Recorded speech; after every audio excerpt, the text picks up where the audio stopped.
Tu veux aller plus loin dans ton business? On va parler aujourd'hui de tes leviers de croissance.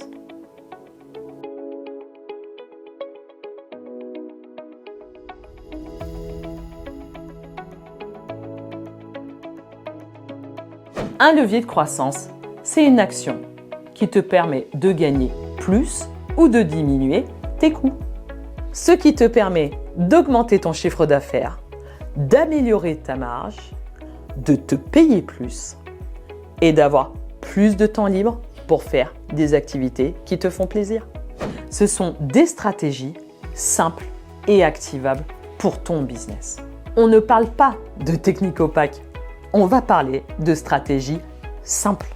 Un levier de croissance, c'est finalement un raccourci pour avoir une activité rentable sur la durée. On va identifier les 5 questions à se poser pour identifier tes leviers de croissance. Qu'est-ce qui me rapporte le plus ou le moins dans mon business? Tu as sûrement plusieurs offres que tu proposes à tes clients. N'hésite pas à faire le point sur l'offre que tu vends le plus et celle que tu laisses sur étagère alors que tu sais qu'il n'y a pas de besoin. Qui sont mes meilleurs clients? Des fois, on se dit, on continue avec un client parce qu'il me rapporte beaucoup.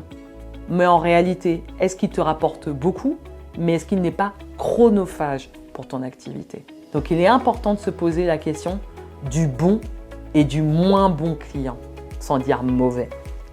En 3, quelles sont les demandes non satisfaites de tes clients? Tu es au contact de tes clients. Il se peut qu'ils te parlent au quotidien d'une problématique qu'ils rencontrent dans ton domaine.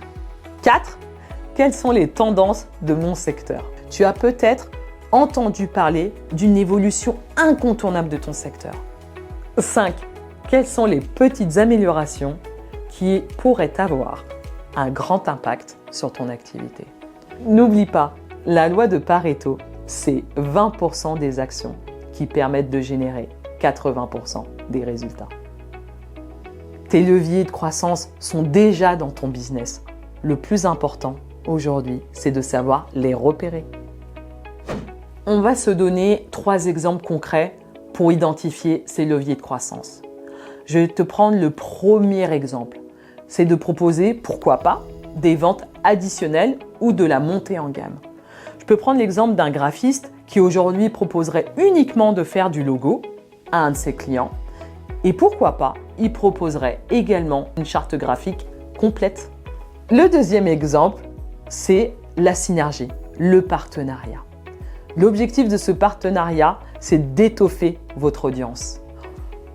Par exemple, on peut prendre un coach sportif qui s'associe à une nutritionniste pour proposer une offre combinée.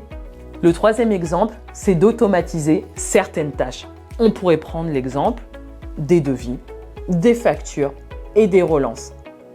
Ça permettrait de gagner 5 heures par mois. Pour prioriser un levier de croissance, il faut accepter que ça prenne du temps. Donc, identifie un à un les leviers de croissance sur lesquels tu veux travailler et surtout ta priorité du moment. La croissance, ce n'est pas travailler plus, mais de travailler mieux. Si tu veux identifier tes leviers de croissance, je t'invite à cliquer sur le lien en description qui te permet d'obtenir le package complet qui inclut le template business plan, le template fixer ses tarifs, le template prévisionnel financier et bien évidemment une visio de 30 minutes avec moi pour t'aider à prendre en main tous ces outils. Et si vous découvrez que le prix est un de vos leviers de croissance, on se retrouve dans la prochaine vidéo qui est sur le thème fixer ses tarifs.